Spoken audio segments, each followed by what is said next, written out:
Hello everybody, welcome to the review of the Motorola Moto E from Boost Mobile. So this is the 2015 edition of the Moto E, so it's a second gen phone. They had a Moto E in the past, so keep that in mind. So this phone, you can see when you pick it up, it lights up there. It has a good design. I really like the design. It's smooth, kind of like rubbery, but not. And you get a good grip on it. It stays in the hand, but it's very smooth and comfortable to hold. A nice feel.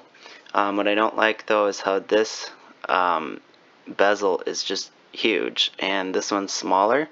It's kind of weird to get used to. At first, I find myself wanting to hold it like this because usually the smaller one is at the top. But that being said, it's a great design. Especially for $99. And so, first of all, some of the specs. This thing has 5 gigabytes of total storage, which actually it says 8 online and 5 available, but mine says 5 of total and 3.5 available. So don't plan on getting 5 gigs. But it also has a micro SD card slot and a 4.5-inch LCD display, which is not bad for $100. It's not too pixelated, but it's not the best screen you'll see. But definitely doesn't stand out as being bad. And then it has a 2390 milliamp hour battery, which is non-removable. There we go. And what I hear is it has great battery life. I wasn't able to test that out particularly myself. It also has Android 5.0, the newest version, Lollipop, and which is great because it's such a cheap phone and it has the newest version. Also, it has a quad-core 1.2 gigahertz processor with 1 gigabyte of RAM, nano coating for water resistance, and LTE Advanced, which is up to 150 megabits per second if you live in one of the areas. I think it's a Sprint Spark is what they call it. So if you live in one of those areas, you will be able to get faster speeds, which is pretty impressive in general from a $99 phone. So then also it has a built-in FM radio, and also this is a front-facing speaker, which is nice. I like front-facing speakers, but this one is very loud, but not clear at all, and there's no bass. So really not fun to listen to music on it. It just sounds cheap. And then also it has a 5 megapixel camera, no flash, but also a front-facing camera. So then let's look at the web browser here. And no, I don't have a SIM card in because it would not let me get to the main screen without taking out the SIM card today. I am not sure why at all. So let's go here. And here we've got Google. So let's go to my main website, KD. There we go. And you can see transitions are really quick on this phone. So that's the mobile page. Let's pull up the full page. Again, transitions are fantastic. Also, pinch to zoom is pretty good, but it kind of feels like it's lagging, like I'm pinching far but not getting very far. But I mean, it's smooth, and you can see this is pretty good because it's got this whole page loaded. Not that far back in time, you wouldn't have been able to do this. Even look at this page on a cheap phone like this. And again, Android 5.0 probably helps with that. So overall, the browsing was actually pretty good. I have no complaints about browsing.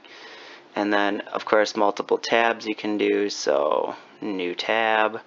And then they actually show up both as different applications here, so to speak, so you can close a tab just by doing that, which is really nice.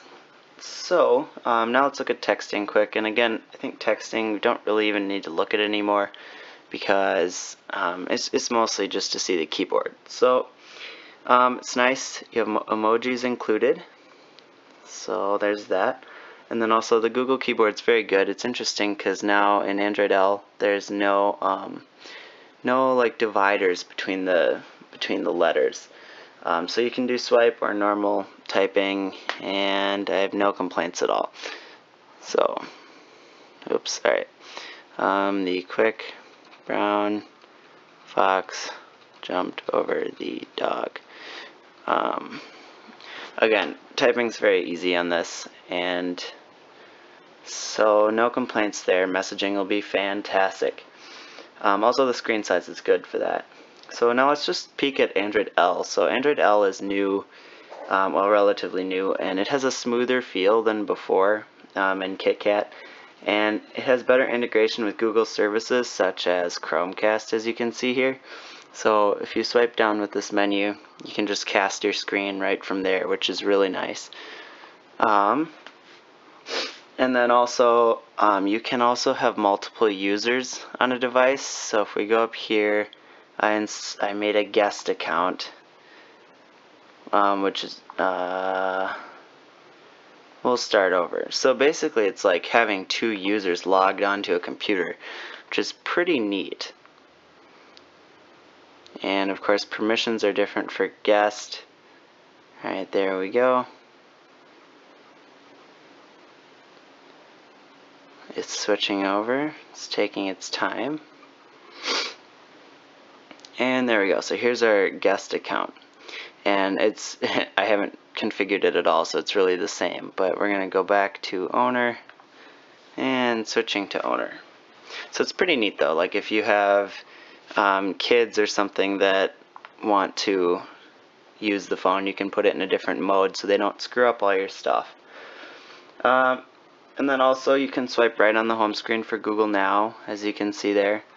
And then the notification bar is different, so when you swipe down it actually doesn't bring down the whole thing, it just brings down, you can see our basic stuff, and then notifications, which I can clear there. But then if you swipe again, you get the main settings, which is nice, so they're not in the way when you're not looking for the settings. So then also the apps have kind of a new style. You can see there's a little bit of lag there, by the way. That happens throughout, which is somewhat annoying. So here it's just a different style for the apps folder. We'll exit that. And of course, let's see, the new recent activities tray. It's a little different styling there. And again, you can exit things by just swiping or by clicking the little X. I think there's an X, or you can go to it. So it's just some minor changes, but actually it feels like quite a major overhaul from KitKat, and I really like it. It seems a lot smoother. So again, you can see new buttons that are kind of like game style. Alright, so that's Android L. Alright, so now let's take a quick peek at Temple Run 2, which is kind of my go-to quick game to look at. And I clicked it. You can see it's taking its time. It has not done this before, so that's interesting. Again, keep in mind this phone was only $99, so you're going to expect bugs like this, but I mean, it does get annoying, and there have been more quirks in this phone than other ones that I've tried recently. Let's turn down the sound here.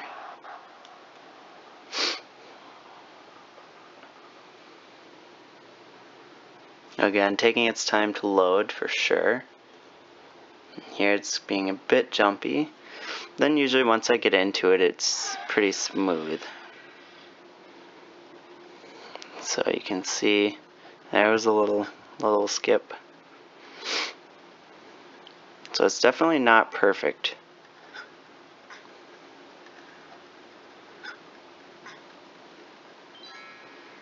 Alright, so that's Temple Run, and we'll just exit that. And again, exiting took a second. So it has a quad-core processor. It should be able to handle the multitasking too. But that's the kind of thing I'm talking about when I talk about the little lags in this phone. So then there's Quadrant, but for time's sake, let's see. Yeah, I'll just give you the score. So 13,556. Low-end phones have sure come a long way. So as you can see, a low-end phone would usually have not gotten nearly that much, and now it just blows things out of the water. So that's really awesome. And let's see. So then there's the camera. And in the camera, one complaint I have, let's grab something to take a picture of. Well, first, okay, so, alright, so it's not, for some reason, focusing out the light. There we go. Alright, so I mean that picture looks pretty good right there, but I found pictures to be quite grainy and blurry and not really detailed. So you can just swipe over to get to the gallery, and we'll just zoom in on this. You can see it's not quite as clear as you thought it would be when you were taking it, and also it gets pretty grainy and blurry there. So definitely, there's my finger. Excuse me, definitely not the greatest camera.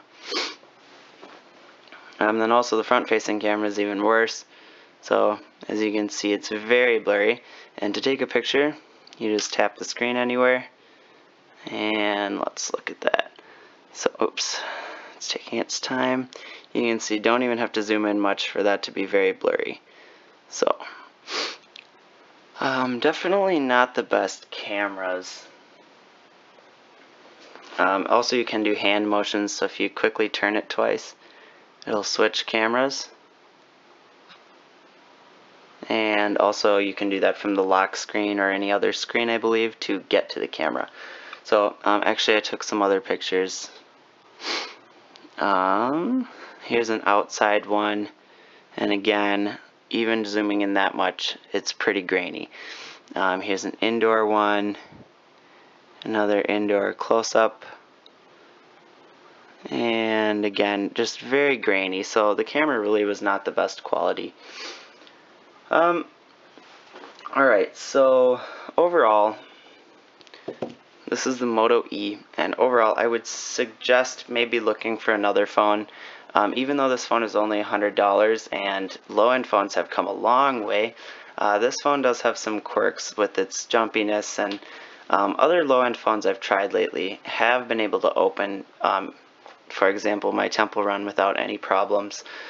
And things like that were kind of screwing up this phone, though it is awesome that it has 4G LTE Advanced and Android L. So even though this phone has some really cool things, I would personally pass on this and go with another one. Though if you just need a simple phone, I mean, this does browsing very well. It can do very many things, and it has LTE, and you don't really care about the camera or a few bugs, then you'll be fine. Most things run smoothly, like the YouTube app, for example, but again, with a quad-core processor, it shouldn't take this long to open YouTube. So those are just some things that I've noticed. So, I mean, you can see once we opened the app, everything works perfectly quickly. So there's that. But thanks for watching. Really appreciate it. Please follow me on Twitter at Funzier1 and like the Facebook page at facebook.com/Funzier1. That's the best place to get in contact with me or check out new videos and stuff like that. And also like this video if you liked it, and subscribe. That is really what keeps me able to buy these phones and review them for you. So thanks a bunch for watching. Bye.